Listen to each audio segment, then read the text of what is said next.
안녕하세요. 투자자와 지성인을 위한 이야기 공간 돈다방입니다. 돈다방에 오신 여러분을 환영합니다. 찰스 구타트라는 인구 경제학자가 무자녀세를 주장했습니다. 최근 일부 커뮤니티에서 화제가 되고 있는데요. 구타트는 한국 경제의 낮은 성장률의 원인을 진단하며 0.7명에 불과한 낮은 저출산이 원인이라고 진단을 했습니다. 그리고 이에 대한 해결책으로 아이를 낳지 않는 사람에게 높은 세금을 물리는 무자녀세의 도입이 필요하다고 주장을 했는데요. 무자녀세가 정말 효과가 있는지 아니면 부작용이나 문제점은 없는지에 대해서 한번 고민을 해보도록 하겠습니다. 무자녀세가 과연 정당한 세금인가? 무자녀세를 부과하는 이유는 무엇인가에 대해서 간단하게 살펴보고요. 두 번째로 무자녀세를 부과할 경우 발생할 수 있는 문제점, 크게 세 가지를 고민해 보려고 합니다. 그리고 마지막으로 제가 생각하는 진정한 저출산 해결책에 대해 논의하는 걸로 마무리해 보겠습니다. 무자녀세의 도입은 결국 이 무임승차 문제 때문입니다. 왜냐하면 자녀가 없는 사람들은 늙었을 때 어쩔 수 없이 다른 사람의 자녀가 낸 세금으로 살아가야 하기 때문입니다.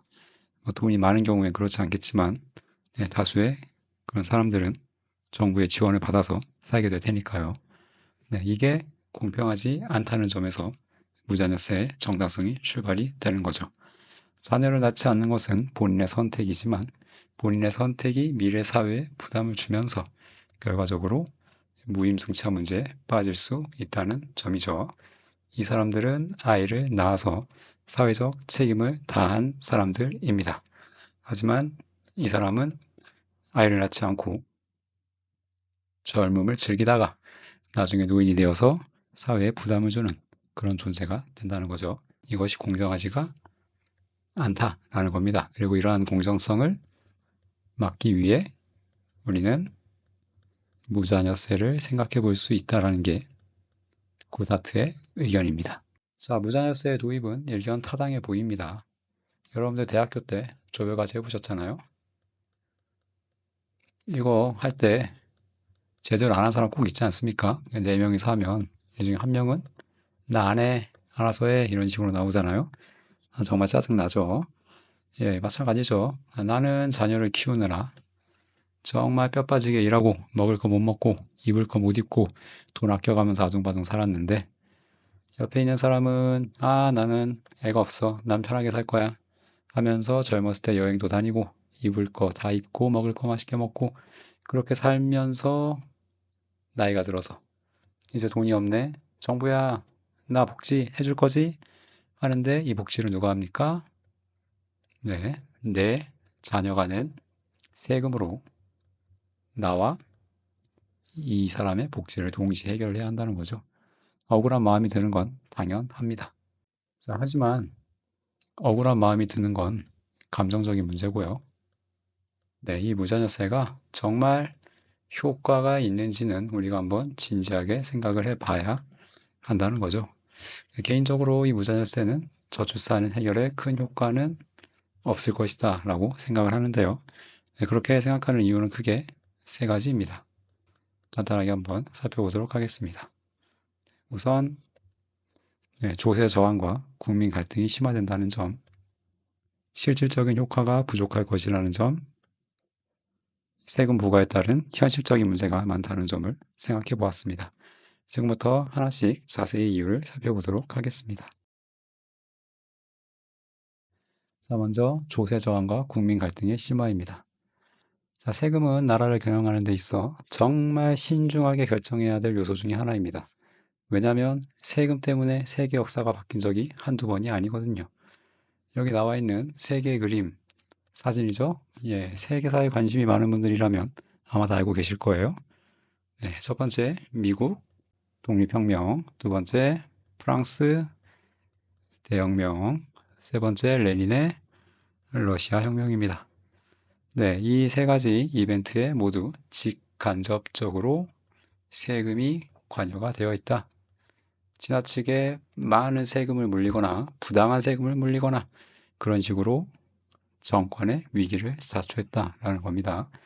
이처럼 세금은 만만치가 않은 문제예요. 거기나 특히 이 무자녀세 같은 경우는 일부만 내는 그런 세금이기 때문에 이 세금을 내는 사람과 안 내는 사람 갈등이 첨예하게 일어날 겁니다. 네, 사회적 갈등이 심화된다는 거죠. 자, 가뜩이나 우리나라 어떻습니까? 갈등의 공화국 아닙니까? 갈등 공화국. 네, 남녀, 지역, 네, 또 뭐 있습니까? 세대.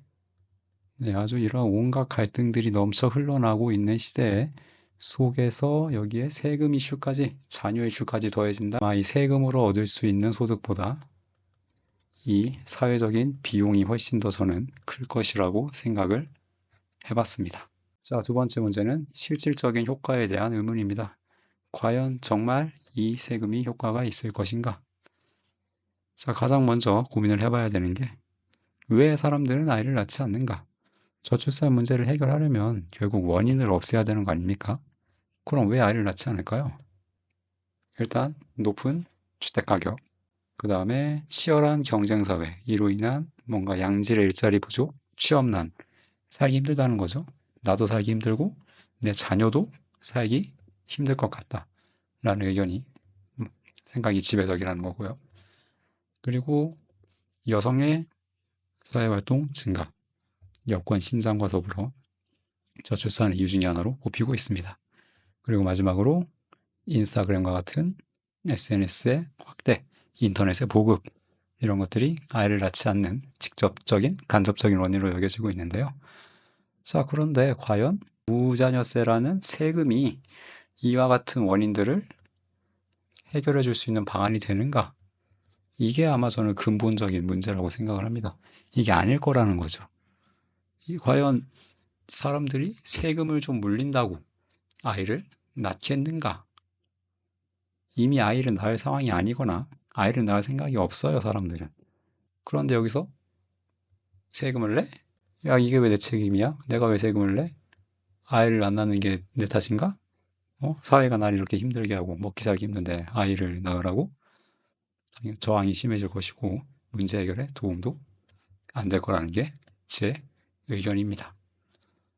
예. 또한 한편으로 보면 가뜩이나 돈도 없는데 세금까지 내라고 하면 가뜩이나 결혼과 출산에 대한 여력이 떨어질 수 있겠죠. 뭐 세금, 추후, 환급 등으로 해결할 수 있겠지만 당장 내가 가진 현금이 줄어든다는 점은 해결하기 어려울 겁니다. 그리고 또 하나 여기서 파생되는 문제점은 세금을 낸다고 칩시다. 그럼 이 자녀가 없는 사람들, 네, 무자녀인 사람들이 도덕적, 그다음에 사회적 면책을 받을 수 있다는 거죠. 네, 난 세금 냈어. 나 아예 안 났어. 오케이, 인정. 근데 나 세금 냈잖아. 나 세금 냈으니까 나 권리 있는 거지? 나 노인 됐을 때 정부 내 노후 책임져. 확실하게 책임져. 더 많이 줘.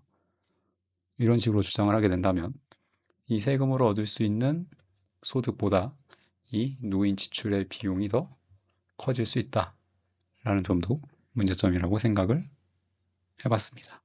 자, 다음은 마지막 세 번째 문제입니다. 제가 지적하고 싶은 세 번째 문제점은 이 과세에 대한 현실적인 문제입니다. 좀 문제가 많아 보여요. 이거는 뭐 논쟁을 통해 해결될 수 있겠지만 우선 네, 부과 대상, 누구에게 세금을 부과할 것인가? 싱글인 사람? 아니면 결혼을 했대? 아이가 없는 사람? 아니면 결혼을 했대? 아이는 갖고 싶지만 뭔가 의학적인 문제로 그런 어려움을 겪고 있는 사람들에게 부과할 것인가? 모두 다 부과할 것인가? 일부만 부과할 것인가? 어떻게 정해야 될지 이거는 기준도 애매하고 굉장히 사회적인 결정하는 과정에서 소비적인 논쟁이 일어날 것 같다. 절차가 굉장히 복잡할 것 같다라는 생각이 듭니다. 가뜩이나 혼란한 사회에 이런저런 소모적인 이슈로 갈등이 더 심해지겠죠. 자, 그럼 오늘 내용 정리 한번 해보도록 하겠습니다. 자, 저는 개인적으로 이 저출산 문제는 불이익을 주기보단 혜택을 주는 방법으로 풀어야 한다고 생각합니다. 한마디로 마이너스가 아니고 플러스의 개념, 더 주는 개념으로 해결해야 된다는 거죠. 아이를 낳은 사람들에게 확실히 많은 혜택을 줘야 아이를 낳는다고 생각을 해요. 자, 막말로 네, 아이를 낳았다. 2명 낳았다. 자, 원하는 서울 34평 아파트 주는 건 좀 너무 심하죠? 거의 15억 이상이니까요. 오케이. 자, 30년 무상임대. 야, 이거 해준다. 라고 칩시다. 사람들 2명 나을까요? 안 나을까요? 저는 나을 거라고 생각합니다.